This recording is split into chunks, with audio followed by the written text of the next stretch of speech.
Right, so Suella Braverman headed off to the US on Monday, as we know, to give a speech on dumping our human rights, no less, which she sees as outdated.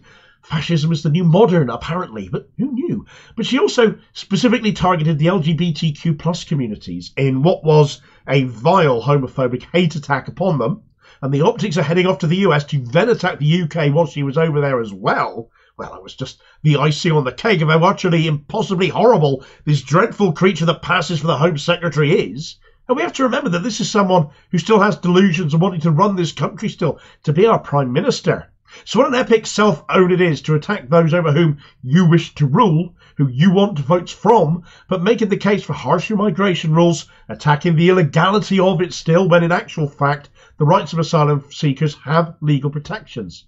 Yet to now spin the line that anti-gay discrimination is not a qualification for asylum in her prejudiced opinion, when her opinion can easily become law, should worry us all, because ultimately, where will she go next? How is she justifying that? Surely this woman is so dead set on opposing migration, she won't be happy until she's ended migration entirely, and the only way she can do that is to eliminate all of our human rights.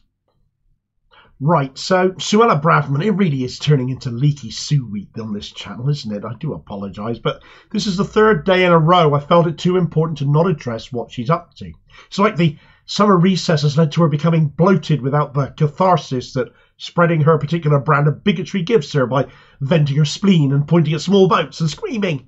Because this week she's certainly been acting like she's making up for something. Sadly, not the deficit in competence and talent for the job of Home Secretary, though, as she shames us all on the national stage. She's gone to the US, given a speech to a room of about 40 people, so standard fash rally size then, really, and laid into the UK whilst she was at it, attacking the country she's a minister of. Why should we have to tolerate someone who does that? If she's got a grievance to air, then she should do it in Parliament as part of a debate, not swan off abroad and do it when the issue at hand cannot be debated and her words end up hanging in the air. She's getting the first and final say on the matter. And it's not like people have been able to miss it, as the BBC and Sky have slavishly covered it to the nth degree. A speech to 40 Americans, but curiously, they couldn't find any footage of a recent 20,000 strong march through London over rejoining the EU. Funny that. You get fed the news they want you to see, not the news you need to know. That's why you watch me. Alf Dubs, Baron Dubs, the Labour peer, and himself a refugee, having been evacuated to Britain on the Kinder transport during World War II, weighed in on her performance himself, stateside, by saying she goes abroad to another country so she doesn't have to debate in this country, and she tries to tear up international agreements and conventions. This is not the way to behave. I think that she's covering up for the complete incompetence of the Home Office in the way that they're handling refugees, and I don't think ministers should go abroad and then attack this country. He's saying what an awful lot of us are thinking by this point, I fancy. And indeed, the whole migrant-refugee issue has been put to Braverman herself, her rhetoric in light of her own family roots, being the daughter of a Kenyan father and a Mauritian mother. In fact, she got quite defensive about it. Anushka Asthana on ITV News put to her that she was a daughter of migrants herself, is what she is saying, not just pulling up the drawbridge, to which Braverman said, I totally refute that. In fact, I find it quite offensive that people would suggest that just because my background is one of my parents being migrants, I am somehow excluded from this conversation and I have to adopt a particular viewpoint. My parents came here lawfully. They came here according to the rules and according to the policies of the government at the time. What I'm dealing with here is illegal migrants, people who are breaking our rules and gaming our system. What an epic tirade of tripe that was. For one, nobody's gaming the system. The system now is, if you can get here, you can claim asylum. Therefore, there is no such thing as an illegal asylum seeker. It's a problem that the government of our time here and now, and ones over the last 20 years who changed the policies to remove any kind of legal, safe asylum route, and Braverman certainly isn't going to change that herself. She's pulled up that drawbridge. She's nailed it shut and filled the moat with sharks for good measure. Her parents came here legally. They came here when there was still a safe and legal route. Her mother came here to work in our NHS, always reliant on migrant labour as it has been, and her father came here to work for a housing association. They didn't flee war or persecution. They came seeking a better life here and got it. Those in small boats, they're coming here because they're being persecuted, but even that doesn't move Braverman, as she now takes a swipe at a particular protected characteristic to both make her case for the Refugee Convention and the Human Rights Convention being unsuitable in this day and age, and it's anti-gay sentiment that she's weaponising for her ends at this point, as she has declared that fearing discrimination for being gay should not be enough to qualify for international protection. So basically, if you can get here and survive a channel crossing to claim asylum, you've got no chance if you're gay, apparently, unless you could prove persecution.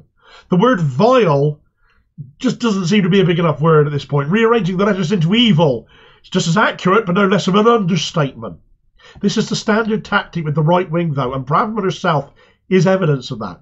She will happily shit on people from her own background, from other minorities like hers, from a great height, rather than seek to help them. They can then go on TV and spout all about it in a way that certainly in this case no white person could possibly get away with, and as such can claim to still be diverse. People are literally driven to suicide over fears for their own lives in countries that do not accept homosexuality. There are 67 countries around the world where being gay is still illegal, and 11 of them have the death penalty for it. But wait for a gay Tory to crop up at some point and support this nonsense as well. There are clear threats to life based on your sexuality in certain parts of the world. Their human rights are covered and protected under international law, and this absurdly revolting creature wants to single them out for an even bigger door to be slammed in their faces than the door being slammed in everyone else's. She thinks she's being clever, though.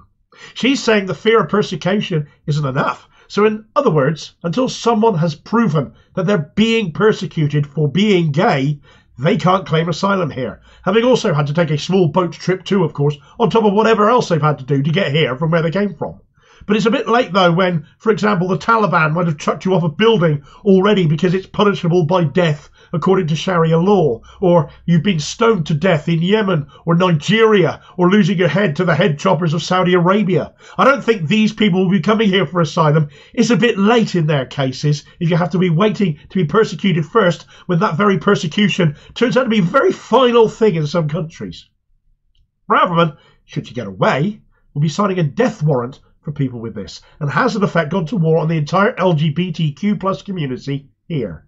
Whilst she remains in post, the Conservative Party is now a homophobic organisation. So if you're in that party, you might want to reconsider that, not only on the basis of discrimination, but because you can quite clearly see the worst sort of person she's seeking to appeal to here. And do your values align with them?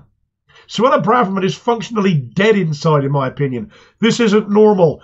But what are your thoughts on all this, though? Perhaps it doesn't surprise you that Tories think like this. Perhaps it's expected. Or perhaps you can't quite believe even Braverman has gone this far. Do tell me about it. I'd like to hear your thoughts on things, so do leave a comment and be part of the conversation. Thanks for watching. I hope you found the video useful. Please like, share and subscribe if you did. More content out daily. Hopefully my voice will continue to improve. Meanwhile, here's a video recommendation where the Tories are also targeting disabled people here, as DWP reforms, which caused so much harm and fatality previously, look set to be repeated. And I'll hopefully catch you on the next vid. Cheers, folks.